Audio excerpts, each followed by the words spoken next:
weeks ago, we were doing a live stream,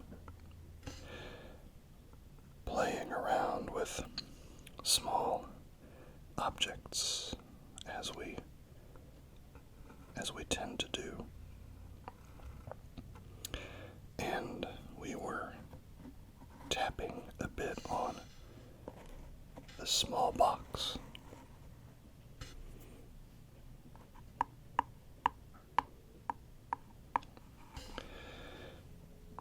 This little box ended up being quite the chat killer, because every time we spent a few minutes tapping on this box, the chat got really quiet.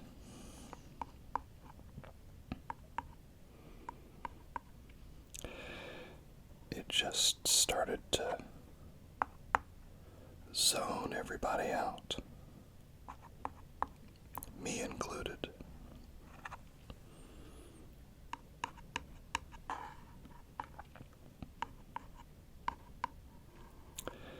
Well, I have a similar box to look at today.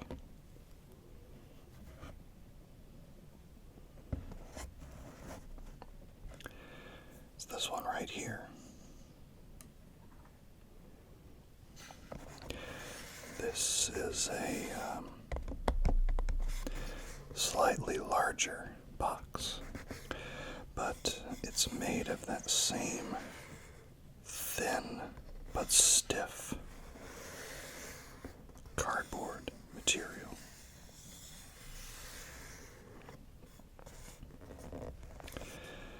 But another big difference is that this box isn't empty.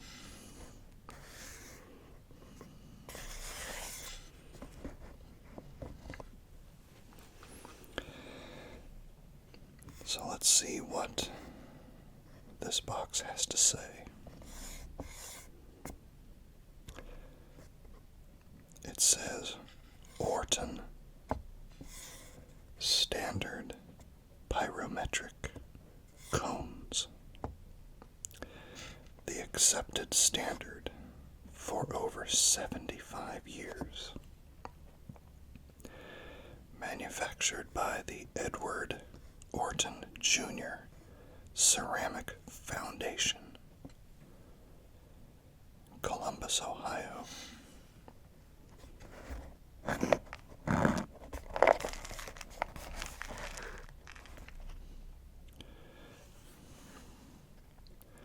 It says there are supposed to be 50 cones, and they're a small size.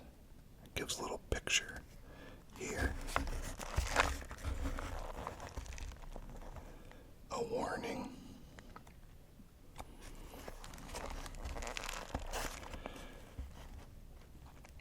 And we see here that these cones, whatever they are an 05.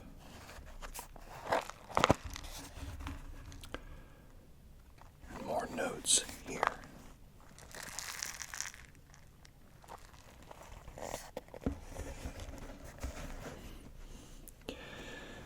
Do you have any idea what these are or what they're used for?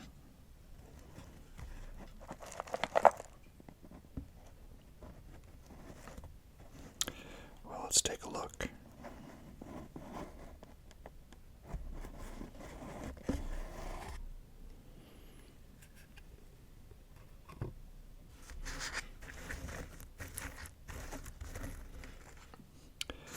Look at these little fellows.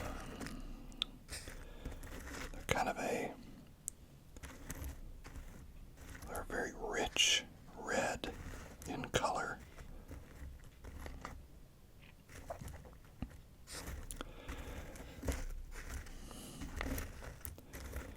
They're tossed about in this media that helps keep them from chipping or cracking.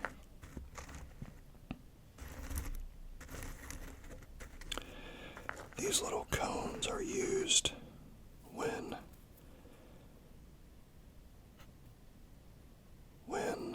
firing ceramics. These have to do with knowing how much heat work has been done to a batch of ceramic wares in a kiln.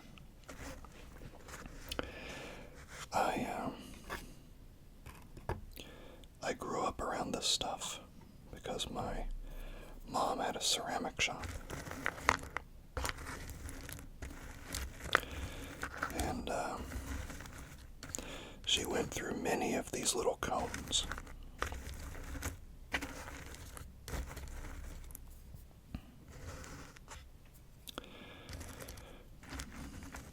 These cones are designed to deform when they've experienced a certain amount of heat over a certain amount of time. And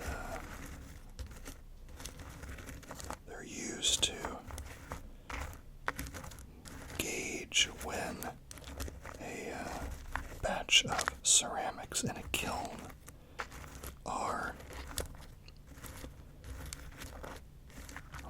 done.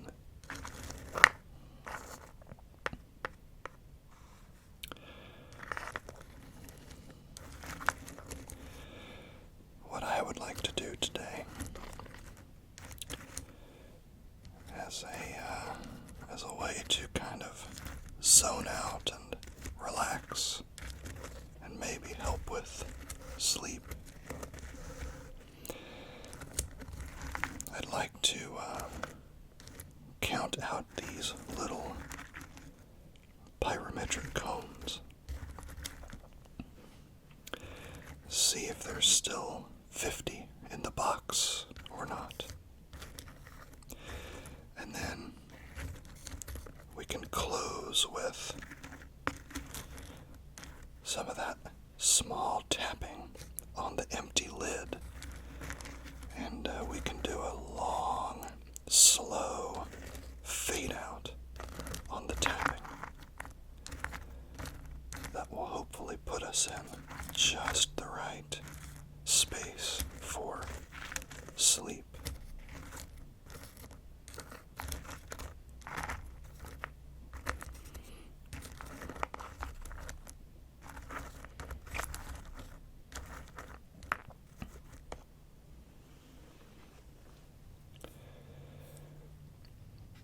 So, I've got these little tweezers. Why don't we push the box off to the side and start pulling out these cones.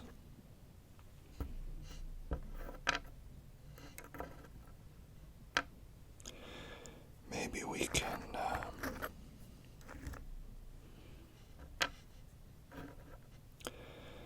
set them up in groups of 5 to make it easier to keep track.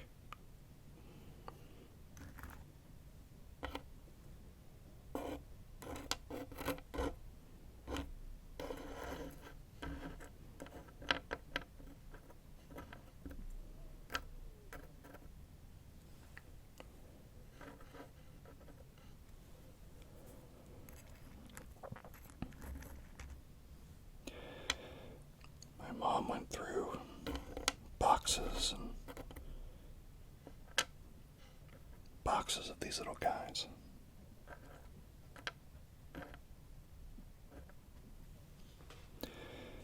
There's our first 5.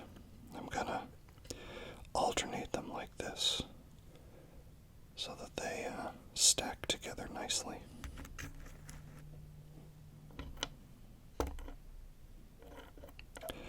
You can see that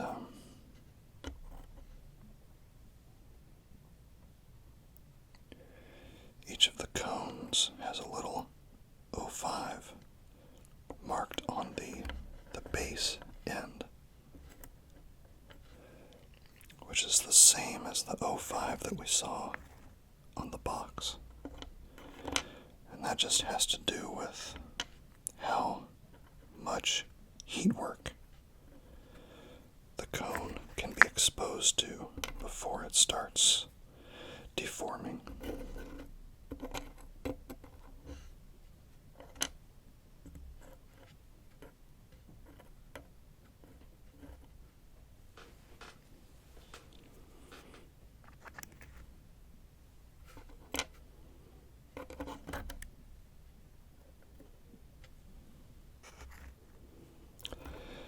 This box was open, but it's hard to know whether any of them were used without doing a little count like this. Yeah, there's 10. Okay, let's see here. Oh.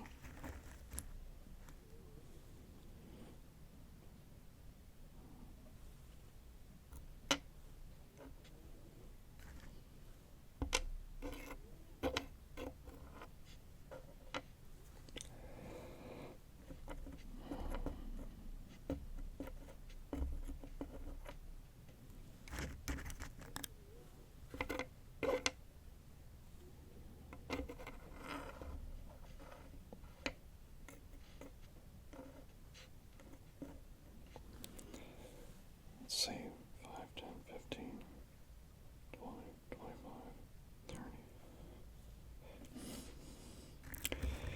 Trying to map out my board space here. Hopefully I don't run out of room.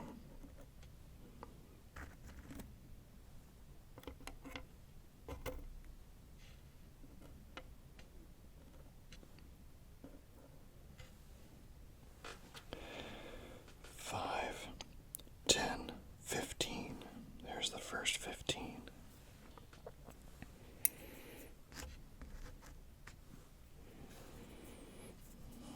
Okay.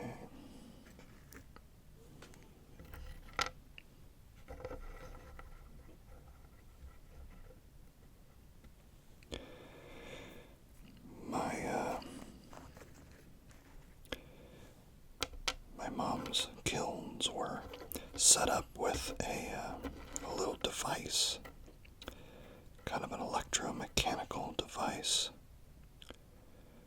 that attached to the outside of the kiln, called a kiln sitter. S-I-T-T-E-R, sitter.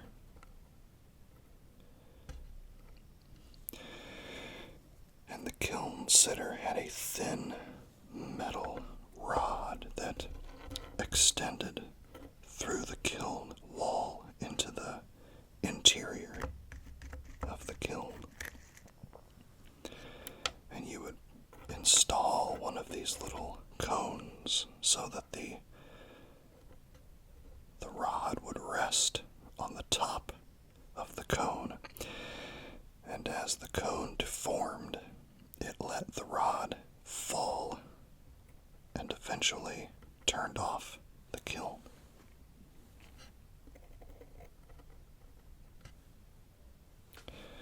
And that's how the kiln would shut off at the right time.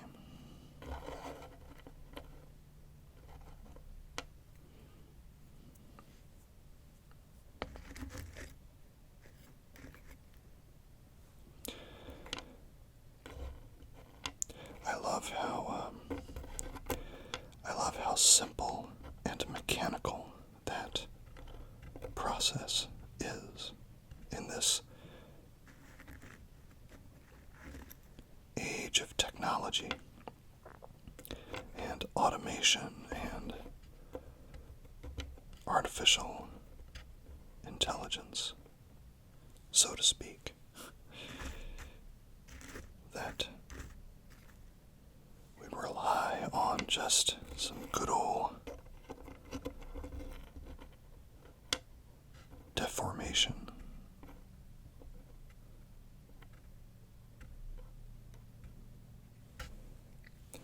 understand when it's time to shut the kiln off.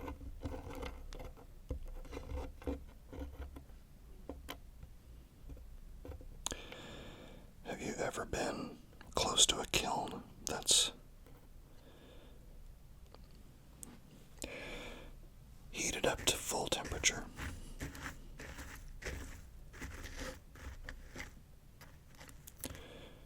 It's definitely something to respect.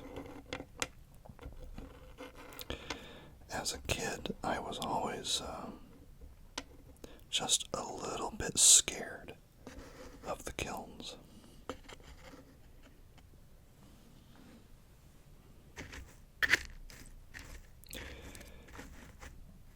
Because when they were at full temp and it was late in the firing process, I mean,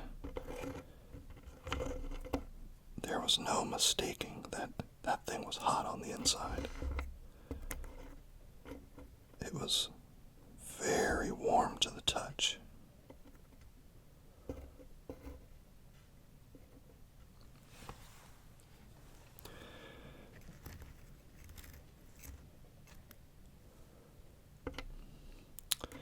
I remember one time,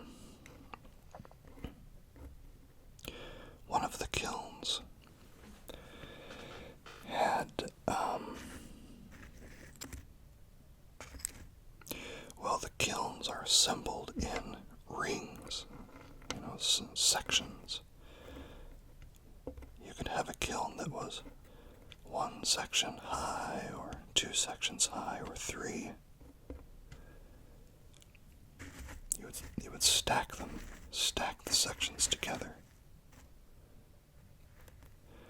And ideally, the sections would mate together very tightly with nice flat surfaces so that no heat could get out. But Mom had one kiln where there was just an ever so slight gap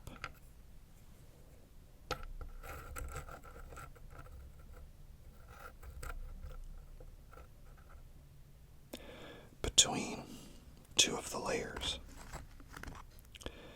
And I went out to the garage one night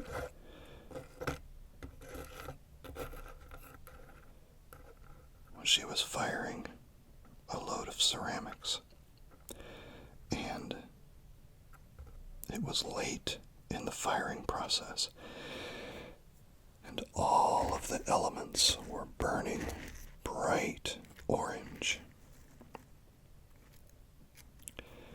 and the little gap in between 2 of the layers was just enough to let some light through.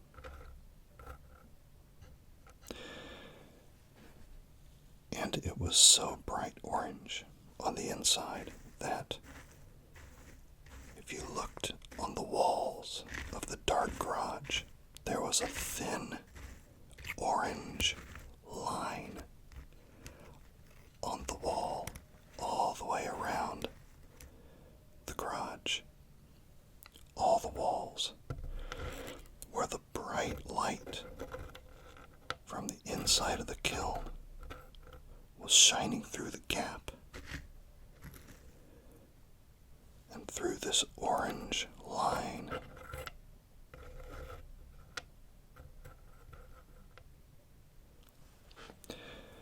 On the walls like a thin orange laser beam.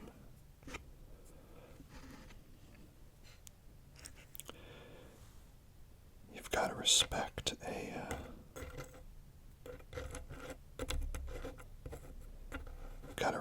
an appliance like that, I will say. 5, 10, 15, 20, 35, 36 so far.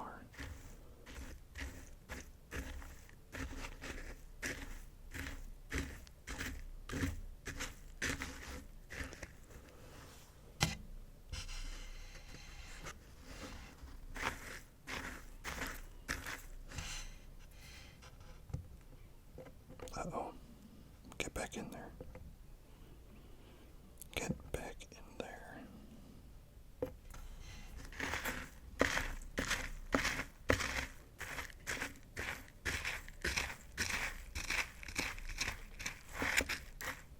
Oh. Gotcha.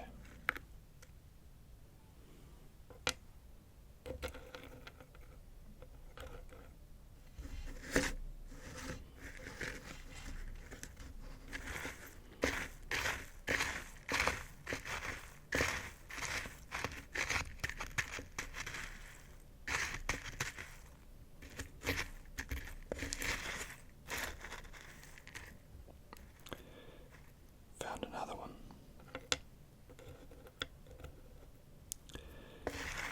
Getting a little more scarce. Oh.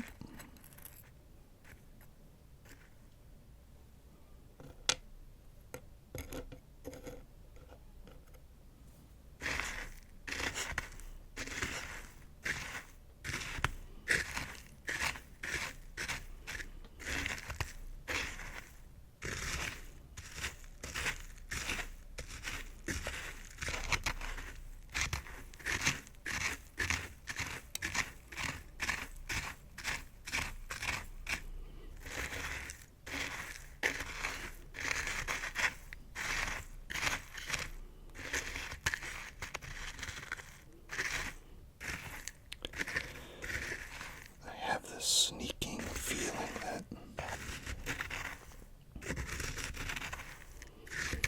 I'm gonna miss one.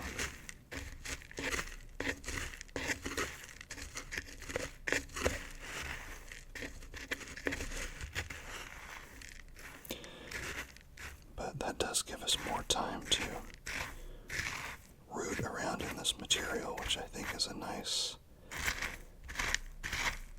sound.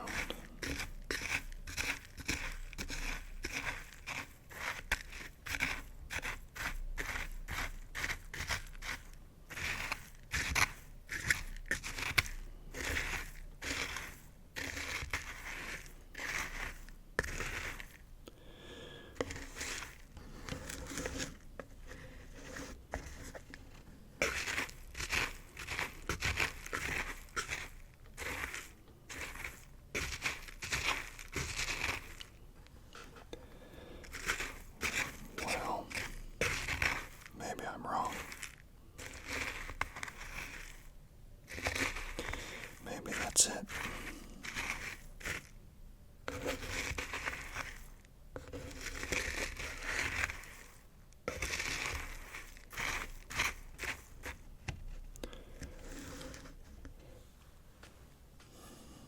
Where does that leave us? 5, 10, 15, 20, 25, 30, 35, and the last 4 equals 39. 39 cones out of the original 50.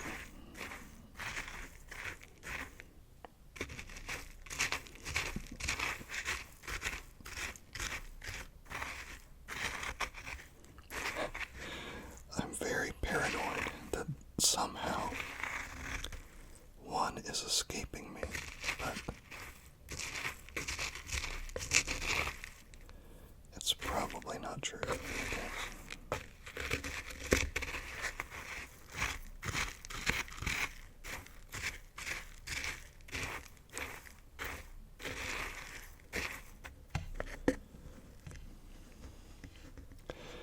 I think we're safe.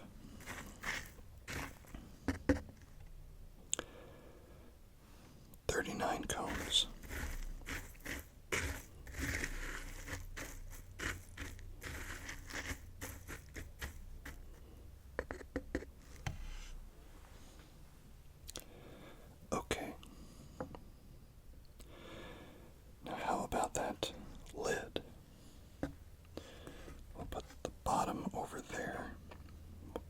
this lid. We're going to see if this sounds like the other one.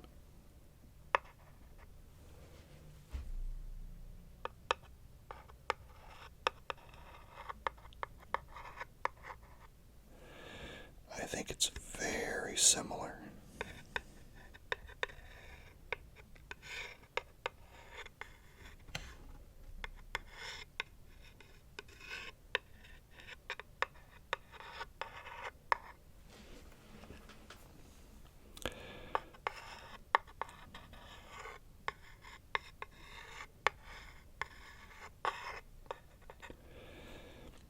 So like I said, this short video is just about zoning out and trying to get some sleep.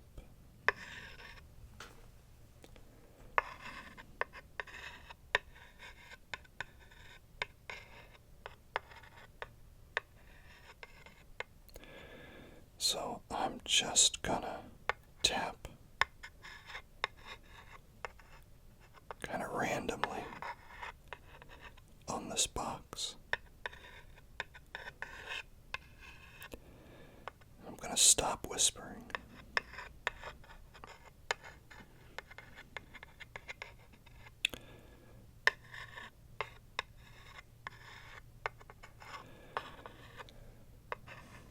And after a while, we'll just do a long, slow fade.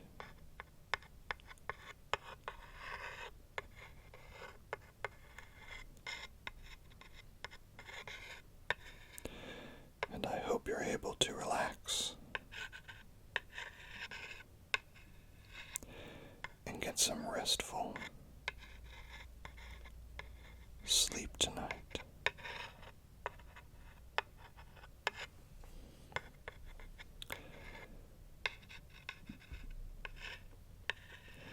I will see you in the next video.